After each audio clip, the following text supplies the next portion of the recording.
Hello students, कैसे हैं आप सभी लोग। आशा करते हैं आप सभी लोग अच्छे होंगे।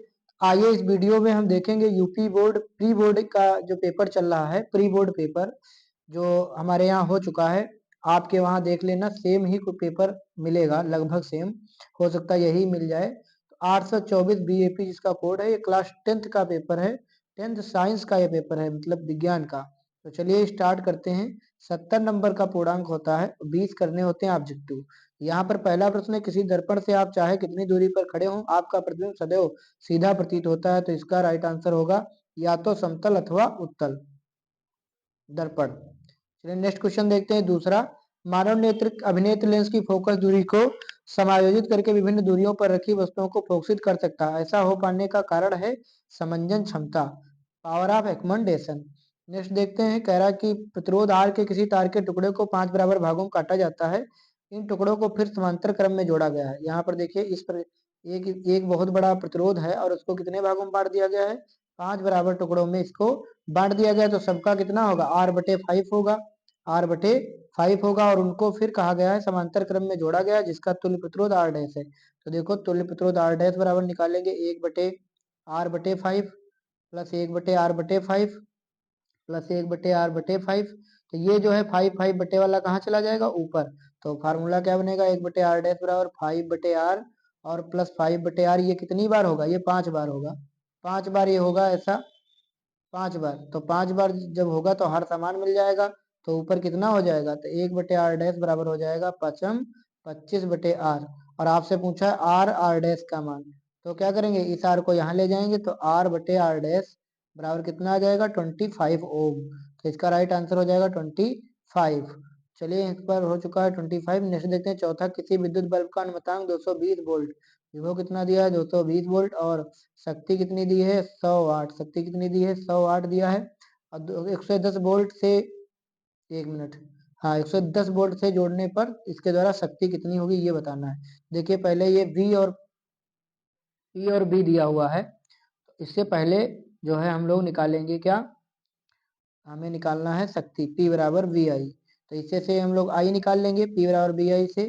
तो I बराबर क्या होगा, P बराबर VI, तो V बटे में चला आएगा। P कितना है, 100 वाट। P कितना है, 100 बटे V कितना है, 220। तो 100 बटे 220 है, 0 0 से काट देंगे, तो 5 10 और 2 11 बार चला गया, 5/11 आ गया। अब यहाँ पर ये फिर से B दिया है, फिर यहाँ पर P पूछा है। तो P बराबर होगा VI, और V का मान है 110, और I का मान आया था 5/11। तो इस तरीके से तो 50 आ रहा है। एक सेकंड रुकेंगे आप लोग।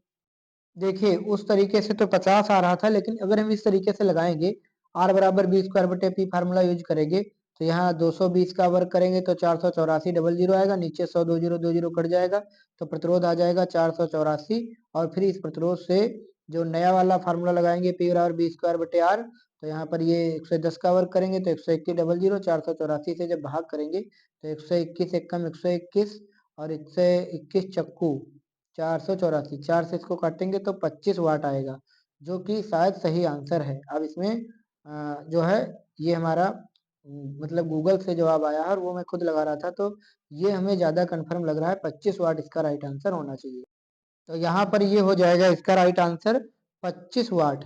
ठीक, नेक्स्ट देखते हैं। विद्युत धारा मापने वाली युक्ति को क्या कहते हैं, अमीटर। विद्युत धारा से अमीटर से नापी जाती है, और अमीटर को सदैव श्रेणी क्रम में जोड़ा जाता है।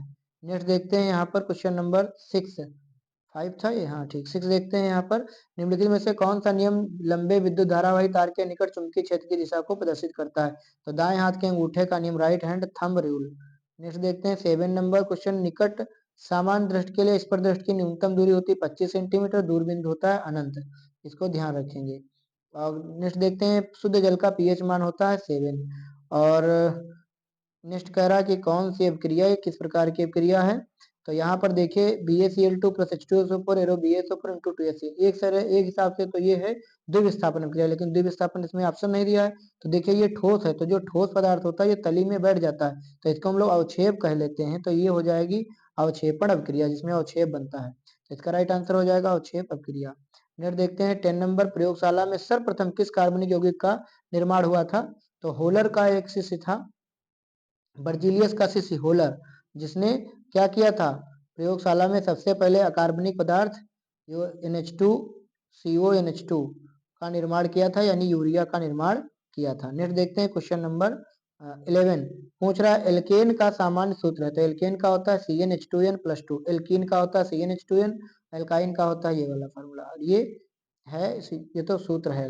अगला देखते हैं सिनेबार का रासायनिक सूत्र है HgS, सिनेबार का HgS, ये है मरकरी का ऑक्साइड, ये है क्यूप्रस, ये दूसरे फार्मूले हैं। यहाँ पर देख कार्बन की संयुक्ता कितनी, तो कार्बन की संयुक्ता होती है 4, 4 इसके हैंड होते हैं, तो 4 संयुक्ता इसकी होगी, तो राइट आंसर होगा 4। नेक्स्ट देखते हैं 14 नंबर, सूचनाओं के संचलन के लिए विशिष्टीकृत ऊतक किसमें पाए जाते हैं, तो ये केवल एनिमल्स में यानी जंतु में पाए जाते हैं।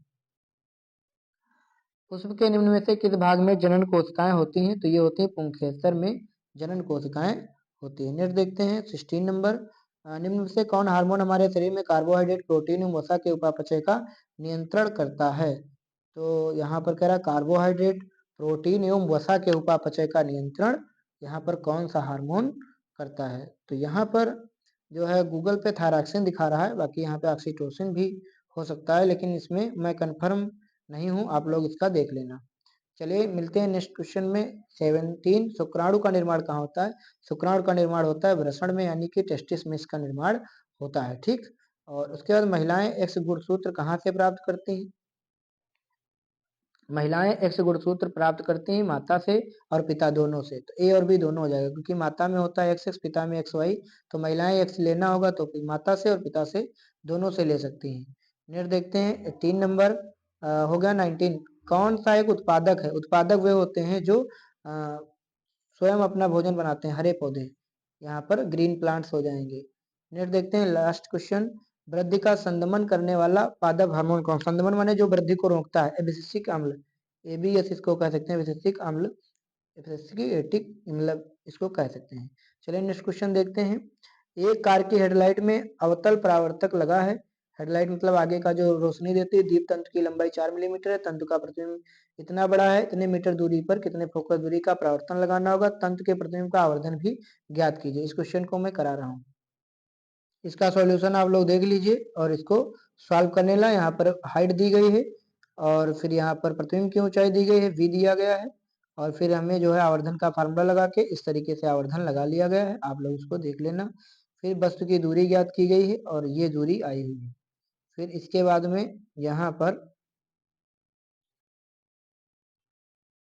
दूरी ज्ञात करने के बाद में फोकस दूरी ज्ञात की गई है इस फार्मूले से, और फिर इसके बाद में राइट आंसर हो जाएगा फोकस दूरी लगभग इतने होगी। ठीक, चलिए फिर आवर्धन भी पूछा था, तो ये हो गया उसका आवर्धन, 100 आएगा इसका आवर्धन। तो लास्ट तक बने रहेंगे तो इसका पूरा सॉल्यूशन और पूरे क्वेश्चन आपको जरूर मिलेंगे देखने को। यहाँ पर दूसरा क्वेश्चन देखते हैं, प्रकाश के प्रकीर्णन के 2 उदाहरण लिखिए।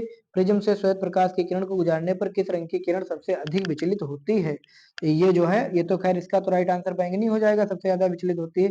प्रकीर्णन के 2 उदाहरण हमको लिखना है, तो ये सारे आंसर आप लोगों को मैं दिखा रहा हूँ। प्रकाश के प्रकीर्णन के जो है आंसर ये हैं, आकाश का नीला दिखाई देना और सूर्योदय और सूर्यास्त के समय सूर्य का लाल दिखाई देना, बस इतना ही आंसर आपको लिखना है। ठीक, ये पूरा नहीं लिखना है। इसके बाद में प्रिज्म से श्वेत प्रकाश किरण को गुजरने पर किस रंग की किरण सबसे अधिक विचलित होती है, तो बैंगनी रंग की, बस इतना बैंगनी रंग लिखना है केवल बस। तीसरा क्वेश्चन देखते हैं भैया, यहाँ पर समान लंबाई के एक ही पदार्थ के तारों की त्रिज्या इतनी है, तार का प्रतिरोध इतना है, दूसरे तार का प्रतिरोध कितना होगा, प्रतिरोधकता का मात्रक भी लिखिए। इसको सॉल्व करके दिखा रहा है। यहाँ पे इसका आंसर आप लोग देख सकते हैं, ये फार्मूला इसमें लगा है विशिष्ट प्रतिरोध वाला, और यहाँ पर ये R1 R2 में इसको चेंज कर लिया गया है, 2/3 दिया है, तो प्रतिरोध R1 दे दिया गया है 4.5, तो यहाँ पर प्रतिरोध जो है त्रिज्या के समानुपाती होता है, तो कुछ इस तरीके से इसका आंसर जो है निकाला गया है। पूरा सॉल्यूशन कराने में तो टाइम लगेगा, तो इसका राइट आंसर आएगा 2 ओम। ठीक भैया, तो इसका आप लोग देख सकते हैं 2 ओम होगा। और भी क्या क्वेश्चन था अगला, चलो अगला क्वेश्चन, अगला है इसी में प्रतिरोधकता का मात्रक लिखिए। प्रतिरोधकता R बराबर रो L बटे ए होता है, तो इसका प्रतिरोधकता का निकालना है, तो हो जाएगा R इंटू ए बटे L, यानी प्रतिरोध का हो जाएगा ओम और इसका हो जाएगा मीटर, ओम मीटर, इसका आ जाएगा right answer ohm into metre. चलिए नेक्स्ट क्वेश्चन देखते हैं फटाफट से, धारावाही परिनालिका के कारण उत्पन्न चुंबकीय क्षेत्रों रेखाओं का चित्र बनाइए।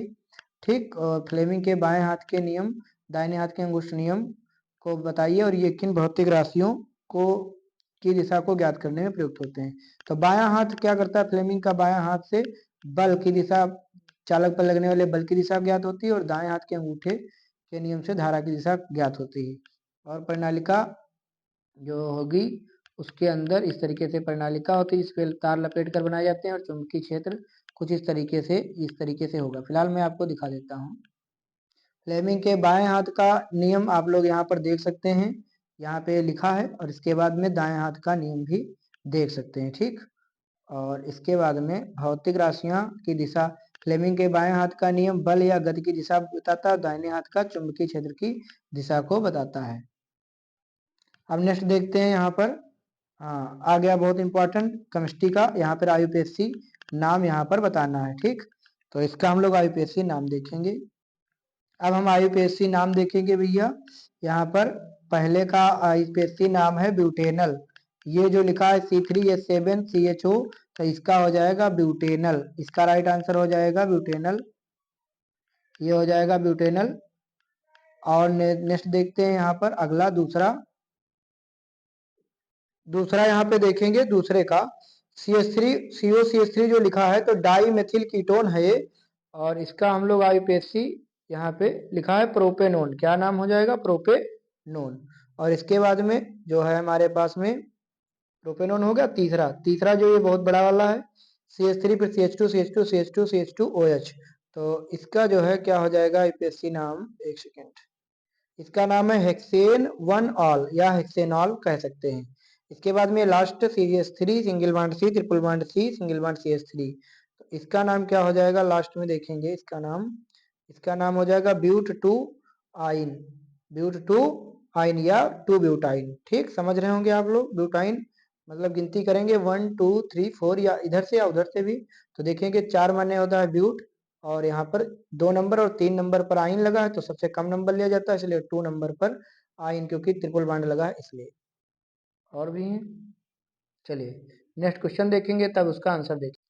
नेक्स्ट क्वेश्चन देखेंगे हम, यहाँ पे कह रहा है कि रासायनिक समीकरण में ऑक्सीकरण अपचायक पदार्थ का कारण देते हुए इसको लिखना है कि कौन सा ऑक्सीकरण है और कौन सा अपचायक है। जैसे कि यहाँ पे क्या है, इलेक्ट्रॉन ग्रहण किया, इलेक्ट्रॉन ग्रहण करने का मतलब क्या होता है कि अपचयन, ये अपचयन कर रहा है और ये इलेक्ट्रॉन त्याग कर रहा है, तो ये ऑक्सीकरण कर रहा है।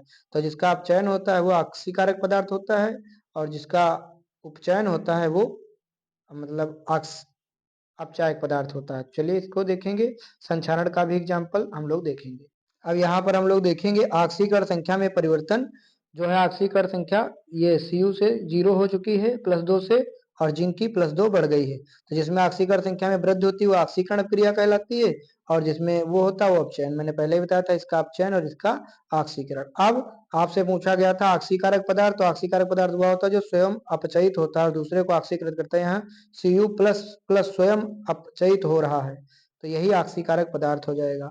ऑक्सीकारक पदार्थ का मतलब होता है जिसका अपचयन होता है, ठीक। ये हो गया ऑक्सीकारक पदार्थ, और जो जिसका होता है मतलब ऑक्सीकरण या कह लीजिए उपचयन, वो हो जाता है अपचायक पदार्थ। तो यहाँ पर देखिएगा ऑक्सीकारक पदार्थ है Cu++ और अपचायक पदार्थ है Zn। और अब संक्षारण का भी देख लेंगे साथ में। संक्षारण को उदाहरण सहित, संक्षारण वह प्रक्रिया इसमें धातु अपने आसपास वातावरण के नमी के संपर्क में आने पर धीरे धीरे नष्ट हो जाती हैं, और जो है धातुओं अपने ऊपर एक परत जमाती है जो काफी स्थिर होती है। जब ये परत टूटती है तो ये धातुओं का संक्षारण करती है, जैसे लोहे में जंग लगना, तांबे पर हरी परत का चढ़ना, और तांबे पर हरी और चांदी पर काले रंग की परत का चढ़ना, ये हो गया। अब हम लोग देखेंगे क्वेश्चन नंबर 7, और इस पूरी 1 2 3 4 सबको क्या करेंगे, संतुलित करेंगे और कंप्लीट करेंगे इसको। तो पहली वाली यहाँ पर देख लेंगे, मरकरी ऑक्साइड ऊष्मा मरकरी, ये वाला जो था इसका जो है इस तरीके से ये पहला वाला संतुलित होगा 2Hg एरो 2Hg+O2। फिर इसका देखेंगे दूसरा वाला जो है, एक सेकंड, दूसरा वाला जो ये लिखा है आयरन और iron third oxide plus aluminium, तो इसका जो है ये वाला पूरा संतुलित यहाँ नीचे लिखा है Fe2O3+2Al एरो Al2O3+2Fe। फिर यहाँ पर तीसरा वाला देखेंगे, तीसरा को यहाँ पे तीसरे का आंसर है जिंक कार्बोनेट ZnO+CO2। फिर यहाँ पे चौथे का इस साइड में यहाँ पे देख लेंगे, चौथे का आंसर ये है, यहाँ पे इसको आप लोग देख सकते हैं। तो चारों हो गई। और फिर इसके बाद में ये है चौथा, लास्ट में चौथा यहाँ पर है 2Cu plus 2Cu2 arrow 6Cu plus SO2। फिर इसके बाद में साबुनीकरण अगला क्वेश्चन है, अभी दिखाएंगे साबुनीकरण। तो ये है साबुनीकरण वह प्रक्रिया जिसमें वसा या तेल जो सोडियम हाइड्रोक्साइड जैसे क्षार के साथ गर्म करके ग्लिसरॉल बनाया जाता है। साबुन का सूत्र होता है C17H35 COO Na। तो ये वाला भी याद कर लेना साबुन का सूत्र। और हाइड्रोजनीकरण, हाइड्रोजनीकरण ये होता है जिसमें हाइड्रोजन का योग होता है, जैसे वनस्पति तेल से वनस्पति घी बनाना। यहाँ पे ये क्वेश्चन लिखा हुआ है साबुनीकरण, हाइड्रोजनीकरण और प्रतिस्थापन अपक्रिया। प्रतिस्थापन अपक्रिया जैसे लोहे की कील कॉपर सल्फेट के ब्लेड में डालते हैं तो ये क्या करती है, कॉपर को हटा देती है और स्वयं लोहे का सल्फेट बना लेती है और कॉपर को दूर कर देती है। ये होती है प्रतिस्थापन अपक्रिया, अभी इसको बताएंगे। और फिर क्या है, विभिन्न प्रकार के गर्भरोधक विधियों का वर्णन कीजिए। लिंग गुणसूत्र क्या होते हैं, ये वाला क्वेश्चन।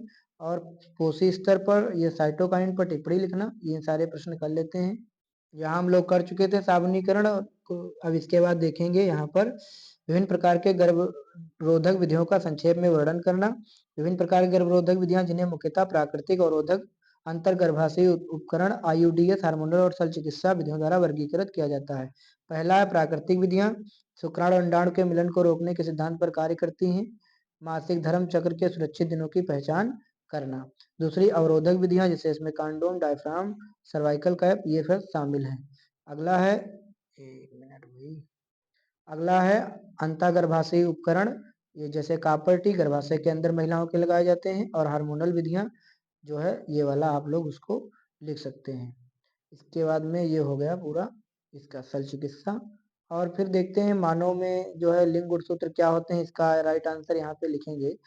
लिंग गुणसूत्र जीव में गुणसूत्रों का विशेष जोड़ा होता है जो उसके जैविक लिंग का निर्धारण करता है। मनुष्य में कुल 23 जोड़ों में से एक जोड़ा लिंग गुणसूत्र का होता है जिन्हें एलोसोम्स कहते हैं। मानव में XY लिंग गुणसूत्र द्वारा लिंग का निर्धारित होता है। महिलाओं में दोनों XX होते हैं जबकि पुरुषों में एक XY होता है। महिलाएं हमेशा अपनी संतानों में X गुणसूत्र देती हैं। पुरुष दो प्रकार के शुक्राणु उत्पन्न करते हैं, 50% X 50% Y। X गुणसूत्र वाला शुक्राणु अंडाणु X गुणसूत्र से मिलता है तो XX जाइगोट बनता है गुमनज, जिससे मादा पुत्र होता है और संतान पुत्र होता है जब XY मिलता है। चलिए नेक्स्ट क्वेश्चन यहाँ पर देखते हैं। पोषी स्तर, ट्रॉपिक लेवल, प्रत्येक चरण स्तर जहाँ खाद्य श्रृंखला में ऊर्जा का स्थानांतरण होता है उसको हम लोग पोषी स्तर कहते हैं। इस प्रकार आपने देखा होगा, यहाँ उत्पादक होते हैं, यहाँ प्रथम, यहाँ पर द्वितीय पोषक स्तर, तृतीय पोषक स्तर, ये हो जाता है पहला पोषी स्तर, ये हो जाता है द्वितीय पोषी स्तर, तृतीय पोषी स्तर। तो यही चीज इसमें बताई गई। साइटोकाइन पर टिप्पणी लिखना था। एक पादप हार्मोन है जो पौधों की वृद्धि में क्या करता है, वृद्धि विकास में मदद करता है और जो है डाले निकालने में भी ये मदद करता है। अगला प्रश्न है कोशिका श्वसन में ग्लूकोज अणु के विखंडन का वर्णन कीजिए। अभी क्वेश्चन मैं आपको दिखाऊंगा। तो एक तो ग्लाइकोलिसिस प्रक्रिया होती है, एक वायवीय श्वसन होता है जिसमें 38 ATP ऊर्जा के अणु बनते हैं, और एक होता है अवायवीय जिसमें 2 ATP के अणु ऊर्जा के बनते हैं पायरुवेट जब विखंडित होता है। ये यहाँ पर देखो। फिर है पादप में खाद्य पदार्थ एवं जल के परिवहन की प्रक्रिया संक्षेप में लिखिए। तो जल का परिवहन जाइलम ऊतक द्वारा होता है, इसको आप लोग पढ़ लीजिएगा, वीडियो काफी लंबा हो रहा है। यहाँ पर खाद्य पदार्थों का परिवहन फ्लोएम ऊतक के द्वारा होता है, ये भी आप लोग यहाँ पर पढ़ लेना। ये यहाँ पर आप लोग देख लीजिए, वही प्रश्न यहाँ पर लिखे हुए हैं। तो इनको हमने दोनों को करा दिया है। और इसके बाद में फिर आ जाएगा आपका मैथ का पेपर जो मैं नेक्स्ट वीडियो में करने वाला हूँ। तो आप सभी को ये वीडियो पसंद आया होगा। आप लोग अगर वीडियो मतलब इसी प्रकार के पेपर देखना चाहते हैं तो चैनल से जुड़े रहें। और पेपर और इसका हल थोड़ा वीडियो लंबा हो सकता है लेकिन मैं पूरा विस्तार में आपको आज रात में ही सारे वीडियो अपलोड कर दूंगा। तो आप सभी लोग चैनल पे विजिट करते रहें। मिलते हैं आपसे नेक्स्ट वीडियो में, तब तक के लिए आप सभी का बहुत बहुत जो है धन्यवाद वीडियो से जुड़ने के लिए। Thank you so much.